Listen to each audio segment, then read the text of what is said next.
Hello प्रिय student, आप सभी को KVB स्टडी ग्रुप में स्वागत करता हूं। हम आपको honours paper political science semester 6 और आपको आज पढ़ाएंगे DSC पेपर 4 का भी, जो भारत में संघवाद है। ठीक है, और काफी सरल भाषा में बताने का प्रयास करें ताकि आप लोग को एक्सटर्नल एग्जाम में किसी प्रकार का दिक्कत का सामना नहीं करना पड़े। और जो एक्सटर्नल एग्जाम के पॉइंट ऑफ व्यू से बहुत ज्यादा महत्वपूर्ण है वही लेसन को हम बता रहे हैं। इससे पहले 2 लेसन हम अपलोड कर चुके हैं, एक संघवाद एक आपातकाल। ठीक है, इससे जितने भी रिलेटेड और ऑब्जेक्टिव भी प्रश्न बन रहा है, आप इस बात को ध्यान दीजिएगा। ठीक है, और काफी महत्वपूर्ण है, इसलिए आप लोग को ऑब्जेक्टिव छोड़ना नहीं। और 2 नंबर का ऑब्जेक्टिव इस बार आ रहा है, जो गलत किया उसका 2 नंबर कट जाएगा, इसलिए ऑब्जेक्टिव पर भी ध्यान दीजिएगा। जिस टाइप में DSA 3 का बी में क्वेश्चन पूछेगा, ऑब्जेक्टिव से आसान पूछे, सब चैप्टर से पूछा था, हो सकता है इसमें भी चैप्टर से पूछे। ठीक है, इसलिए ऑब्जेक्टिव पर भी आप लोग ध्यान दीजिएगा। और काफी सरल भाषा में आप लोग को बता रहे हैं। जो आज हम आप लोग को जो पढ़ाएंगे वो सरकारिया आयोग का प्रतिवेदन और एक विश्लेषण। ठीक है, आपको जो बतलाएंगे वो सरकारिया आयोग क्या है, ठीक है, उसका अर्थ क्या होता है, आपको इस टाइप से। ठीक है, कुछ क्वेश्चन पूछ सकता है कि भारत के केंद्र और राज्य संबंधों के विषय में सरकारिया आयोग की मुख्य सिफारिशों का वर्णन करें। या इस टाइप से पूछ सकता है कि मान लीजिए कि सरकारिया आयोग क्या है, इसके गठन का विवेचना करें। ठीक है, या वर्णन करें। कुछ भी क्वेश्चन किसी तरह से घुमा के पूछ देता है, आप लोग को एकदम टेंशन नहीं लेने का जरूरत है, सिर्फ आंसर आई होगा। और काफी सरल शब्दों में बता रहे हैं। इसके बाद हम जितना बड़ा हो सकता है उससे और लंबा आप लोग समझ में आएगा तो और अच्छे से लिख सकेंगे। चलिए बिना टाइम वेस्ट आप लोग को पढ़ाते हैं। संघ केंद्र और राज्य के मध्य अनेक प्रश्नों को लेकर उत्पन्न होता है। हम बात करें केंद्र और राज्य है, उसका जो राज्य सरकार होती है उसके मध्य अनेक प्रश्नों को लेकर उत्पन्न विवाद को स्थिति के कारण जो उत्पन्न विवाद हुए है, जो विवाद उत्पन्न होता है, विवाद स्थिति के कारण विगत 1 दशक से संघ और राज्य संबंधों की स्थिति में पुनः विचार किए जाने की आवश्यकता है। ठीक है, बोलता है जो केंद्र सरकार होती है, राज्य सरकार होती है, उन लोग दोनों के बीच में अधिक से अधिक समन्वय, अधिक से अधिक तालमेल बनाने की आवश्यकता है। हम बात करें आज के समय में तो भी आज के समय में केंद्र और राज्य सरकार के बीच काफी मतभेद रहता है। ठीक है, समन्वय नहीं बन पाता है, जिससे केंद्र सरकार राज्य सरकार के बीच तालमेल नहीं रहने के कारण यहाँ के जनता लोगों को परेशानी की सामना करना पड़ता है। जो सरकारिया आयोग है वो इसलिए बनाया था कि जो केंद्र और राज्य की जो शक्तियां उसको एकदम बराबर में किया जाए, दोनों को समान अधिकार दिया जाए। लेकिन यहाँ पे केंद्र सरकार कुछ ज्यादा शक्तिशाली हो जाती है। ठीक है, आवश्यकता अनुभव की जा रही है। ठीक है, इसका जो पुनर्विचार है, विचार किए जाने की आवश्यकता अनुभव की जा रही है, अनुभव किया जा रहा है कि इसका विचार किया जाना चाहिए। अतः संघीय सरकार ने जून 1983 में भूतपूर्व न्यायाधीश श्री RS सरकारिया की अध्यक्षता में एक 3 सदस्यीय आयोग गठित किया गया था। कब? देखिए, संघीय सरकार ने जून 1983 में भूतपूर्व न्यायाधीश श्री RS सरकारिया की अध्यक्षता में एक 3 सदस्यीय आयोग गठित किया गया था। ठीक है, गठन किया गया था 3 दिवसीय। ठीक है, जिसे संघ और राज्यों के मध्य वित्तीय संबंधों और राज्यों की स्वतंत्रता प्रश्न पर जो संविधान की परिधि में विचार करने को सुझाव देने का कार्य सौंपा गया था। हम आपको पहले बताएं। देखिए, इसमें जो 3 सदस्यीय आयोग की गठन किया गया था उसमें बोला गया था कि संघ और राज्य के मध्य जो वित्तीय संबंधों, जो वित्तीय संबंधी पैसे संबंधी जो तालमेल है वो काफी गड़बड़ है। इसको अच्छा करने के लिए राज्यों की स्वतंत्रता, राज्यों को अधिक से अधिक लाभ देने के लिए, राज्यों को अपने राज्य में अधिक सहायता देने के लिए इससे संविधान की परिधि में विचार करने को सुझाव दिया गया। और विचार जरूरी है कि राज्य को जब अधिकार नहीं मिलता है केंद्र सरकार के द्वारा तो राज्य को विचार करने की आवश्यकता है, सुझाव दिया गया। ठीक है, उसके बाद कार्य सौंपा गया। सरकारी आयोग की मुख्य सिफारिश देखिए, इनकी क्या क्या सिफारिश थी। ठीक है, आयोग ने 5000 टंकित पृष्ठों में अपना प्रतिवेदन रिपोर्ट, यानी जो आयोग है वो 5000 पृष्ठों में अपना प्रतिवेदन जनवरी 1988 में सरकार को प्रस्तुत किया। कब? बोलेगा कि सरकारी आयोग की सिफारिश कब प्रस्तुत की गई, तो जनवरी 1988 में। ठीक है, प्रस्तुत किया गया। इनमें आयोग द्वारा 247 सिफारिशें या सुझाव दिए गए थे। आयोग द्वारा 247 सिफारिशें या सुझाव दिए गए थे। एकदम देखिए, काफी सरल भाषा में आपको समझा रहे ताकि आप लोग किसी प्रकार का दिक्कत का सामना नहीं करना पड़े। और ऑब्जेक्टिव प्रश्न भी बन रहा है। ठीक है, इसमें आयोग द्वारा 247 सिफारिश से सुझाव दिए गए थे। मुख्य सिफारिश का सुझाव इस प्रकार। ठीक है, हम सुझाव और सिफारिश इस प्रकार देख सकते हैं। पहला, आयोग है, आयोग ने संघ राज्य संबंधों को पुनः गठित जो उसमें गठित करने राज्यों के वित्तीय अधिकारों व्यापक बनाने का सुझाव दिया। बोला गया कि आयोग है, राज्य और केंद्र के बीच जो शक्तियां हैं उसको वित्तीय शक्तियां वो अधिक से अधिक दिया जाए, केंद्र के द्वारा राज्य को अधिक दिया जाए, तब वो कोई चीज काम अच्छे से कर सकता है। ठीक है। दूसरा पॉइंट है राज्यों को अधिक अधिकार दिलाने के लिए संविधान में कुछ संशोधन होने चाहिए। बोला गया कि राज्यों को अधिक अधिकार दिलाने के लिए कुछ संविधान में संशोधन होना चाहिए जिससे राज्यों को अधिक अधिकार मिल सके, जिसे संसद राज्यों को निगम बोल सकते हैं, जिसे संसद है और राज्यों को निगम कर आयकर उत्पादन कर में उचित हिस्सा दिला सकते हैं। और बात सकते हैं जो संसद की जो होती संसद जो कानून रहता है उसमें भाग लेने का बोल रहा है, आयकर उत्पादन कर में उचित हिस्सा दिलाने की बात करता है। तीसरा, आयोग का एक सुझाव संविधान की धारा 25-2 के अंतर्गत राज्यों की सूची संसदीय कानून को बदलने का है। और हम बात करें तो आयोग का एक सुझाव की संविधान की धारा 25 और 2 के अंतर्गत राज्यों की सूची संसदीय कानून को बदलने का, संसदीय कानून का बदलने का है। ऐसे कानून पर 3 वर्ष की सीमा थी और ऐसे कानून पर 3 वर्ष की सीमा होगी।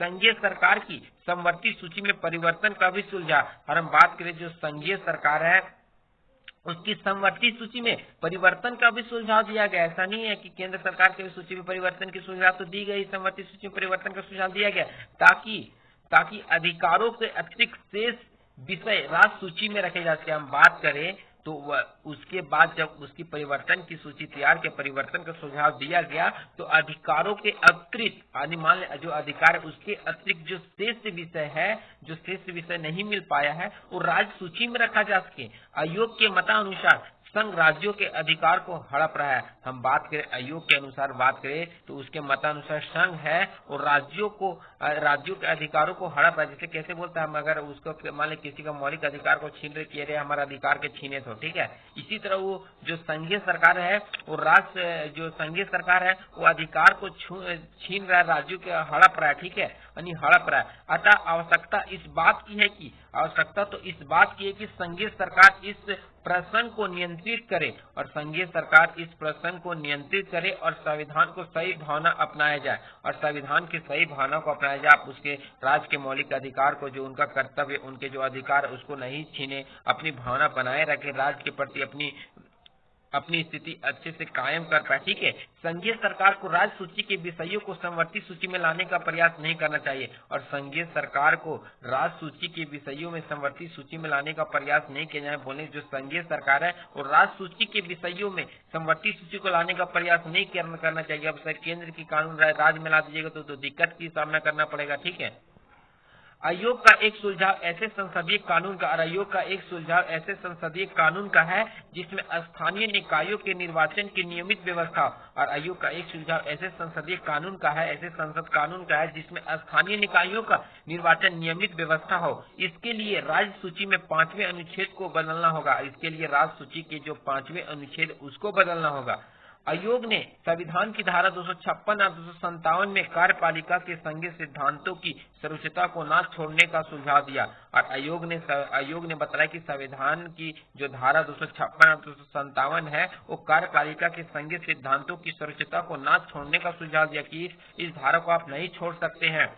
राज्यों में संघ के कामकाज की धारा 258 के माध्यम से भी केंद्रीकृत करने का सुझाव आयोग ने दिया और बोला कि राज्य उस संघ के कामकाज की धारा 258 के माध्यम से केंद्रीकृत कर सकते हैं। आप राज्यों को जो राज्य है उनके संघ जो उसके राज्य द्वारा जो काम किए जाते हैं उसके कामों के जो धारा 258 के तहत हम उसके माध्यम से भी केंद्रीय यानी बांट सकते हैं उनके कामों को। ठीक है, सरकारी आयोग का मुख्य निष्कर्ष उसका यह कहना है कि जो सरकारी आयोग का मुख्य जो निष्कर्ष निकलता है उनका कहना है कि भारतीय स्थितियों में सुदृढ़ संघ यानी केंद्र केवल देश की स्वतंत्रता, एकता एवं अखंडता को अक्षुण्य बनाए रखने की आवश्यकता नहीं है।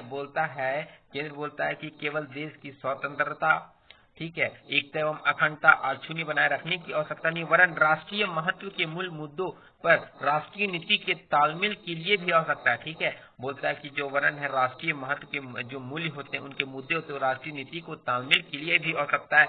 जिन बातों से संविधान में केंद्र की अहम भूमिका मानी जाती है, और जिन बातों से संविधान में केंद्र की अहम भूमिका मानी जाती है, वे आज भी प्रासंगिक है, और वे आज भी प्रासंगिक है, और संघ राज्य संबंधों पर विचार करते हुए उन्हें सदैव ध्यान में रखा जाना चाहिए। और संघ और राज्य की जिसमें विचार विमर्श किया जाता है, तो संघ और राज्य को दोनों को ध्यान में रखकर ही उसके निर्णय लिया जाना चाहिए। मान ले कि बोलते कि इसका आलोचना करें, तो इसका थोड़ा सा आलोचना बताएं, ताकि आप लोगों ने किसी प्रकार का क्वेश्चन का दिक्कत का सामना नहीं करना पड़े। क्वेश्चन किसी टाइप से भी घुमा के पूछ दे तो आप लोग एकदम बिल्कुल बहुत अच्छे से लिख पाएंगे। ठीक है, आलोचना। सरकारी आयोग के प्रतिवेदन के उपयुक्त सुझावों की आलोचना करते हुए कहा गया कि हम इसका आलोचना करते हुए कह सकते हैं कि आयोग ने केंद्र और राज्य संबंधों पर व्यापक दृष्टिकोण से विचार विमर्श नहीं किया। हम बोल सकते हैं कि जो आयोग द्वारा है वो केंद्र और राज्य की जो संबंध है उस पर व्यापक रूप से पूर्ण रूप से विचार विमर्श नहीं किया। ठीक है, आयोग ने राज्यों के वित्तीय साधनों में वृद्धि करने हेतु कोई भी ठोस सुझाव नहीं दिए, और आयोग ने राज्यों के वित्तीय संसाधनों में वृद्धि करने के लिए कोई भी ठोस सुझाव नहीं दिए। टेम्पोररी सुझाव दिए, ठोस सुझाव देने से वो कानून लागू हो जाता है। ठीक है, और ना ही प्रशासनिक क्षेत्र में राज्यों के विभिन्न समस्याओं पर ही कोई ध्यान दिया, और ना ही जो प्रशासनिक है प्रशासन के क्षेत्र में राज्यों के विभिन्न समस्याओं पर भी कोई ध्यान नहीं दिया। ऐसा प्रतीत होता है कि आयोग का सारा ध्यान दे दिया, और ऐसा प्रतीत होता है कि आयोग का सारा ध्यान नहीं दे पाया, और सारा में ध्यान नहीं दे पाया। आयोग ने नए राज्यों के निर्माण, पुराने राज्यों के पुनर्गठन कर राज्यों की सत्ता शासन प्रणाली को सुदृढ़ बनाने के बारे में कोई विचार नहीं करता। हम बात करें तो आयोग ने नए राज्यों के निर्माण में कोई विचार नहीं करता, पुराने राज्यों के पुनर्गठन में कोई विचार नहीं करता, राज्यों की सत्ता बढ़ाने में कोई विचार नहीं करता, शासन प्रणाली को सुदृढ़ बनाने में कोई विचार नहीं करता। इनका महत्व ही नहीं समझता। ठीक है, इस तरह आपका ये सरकारी आयोग का खत्म हो गया, और काफी सरल शब्दों में आप लोग को बताएं। आप लोग को एकदम किसी प्रकार का टेंशन लेने का जरूरत नहीं। इसके बाद जस्ट हम कुछ देर के बाद आप लोग को नेक्स्ट वीडियो आप लोग को लाएंगे, जो एग्जाम के पॉइंट ऑफ व्यू से बहुत ज्यादा महत्वपूर्ण है। वही वीडियो आप लोग को बता रहे हैं ना, वही लेसन बताया, ताकि आप लोग को एक्सटर्नल एग्जाम में किसी प्रकार का दिक्कत का सामना नहीं करना पड़े प्यारे दोस्तों। ठीक है, अगर ऑब्जेक्टिव प्रश्न भी देखेंगे ना, तो इससे ऑब्जेक्टिव भी बहुत सारा बन रहा है। ठीक है, अगर ऑब्जेक्टिव बोलिएगा तो ऑब्जेक्टिव में आप लोग को ला सकते हैं। ठीक है, आप लोग ऑब्जेक्टिव बता देंगे। ठीक है, ताकि आप लोग को किसी प्रकार का दिक्कत का सामना नहीं करना पड़े। ठीक है, और काफी सरल शब्दों में आप लोग को बताएं, ताकि आप लोग को ना कहीं जाने का जरूरत नहीं। इससे हमारे चैनल पे आप पीछे का वीडियो भी DSC 3 का उठा के देखे तो सारा हम बता चुके थे आपको। ठीक है, और काफी सरल शब्दों में बताए थे प्यारे स्टूडेंट। ठीक है, ताकि आप लोगों ने किसी प्रकार का दिक्कत का सामना नहीं करना पड़े, और काफी सरल शब्दों में बताने का प्रयास करें, ताकि ना आप लोग कहीं दूसरे चैनल पर नहीं जा रहे। आपको हर एक सारा वीडियो हमारे चैनल पर मिल जाएगा। ठीक है, उससे रिलेटेड जितना भी है ना सारा वीडियो आपको मेरा ही चैनल पे मिल जाएगा। और आप लोग को नेक्स्ट अभी इसके बाद हम तुरंत आप लोग को दूसरा चैप्टर पढ़ाएंगे, ताकि ना आप लोग किसी प्रकार का दिक्कत का सामना नहीं करना पड़े, और आप लोग काफी अच्छे तरीके से लिख के आएगा। मुझे उम्मीद है कि मेरा पढ़ाया हुआ आप लोग को अच्छा लगा। अगर अच्छा नहीं लगा तो आप लाइक सब्सक्राइब मत कीजिए। आपको अच्छा लगेगा तभी लाइक और सब्सक्राइब कीजिएगा। चलिए, एक नंबर का हम क्वेश्चन बताए थे, थोड़ा सा आप लोग को हो सकता है मन में रहेगा, तो आप लोग एक नंबर का प्रश्न भी सुन लीजिए, ऑब्जेक्टिव जो आ सकता है। सरकारी आयोग की नियुक्ति की गई थी। सरकारी आयोग कब बनाया गया था? ठीक है, उसकी नियुक्ति कब की गई थी? तो जून 1983। देखिए वहां भी आप पढ़े होंगे। ठीक है, जून 1983 देखिए यहाँ पे है सरकारी आयोग। ठीक है, उसके बाद आपको जो दूसरा क्वेश्चन है, भारतीय संविधान के अंतर्गत संघीय सूची में कितने विषय? अब भारतीय संविधान के अंतर्गत बात करें संघीय सूची में कितने विषय हैं, तो टोटल 97 विषय है। ठीक है, 97। भारतीय संविधान के अनुसार समवर्ती सूची में कितने विषय हैं? तो इसमें 47। देखिए, संघीय सूची में 97 और समवर्ती सूची में 47, और जो ये सब हो गया। देखिए यहाँ पे 2 हो गया। लेकिन राष्ट्रपति संविधान के किस अनुच्छेद के अंतर्गत अंतर्राज्यीय जो परिषद उसकी स्थापना करता है?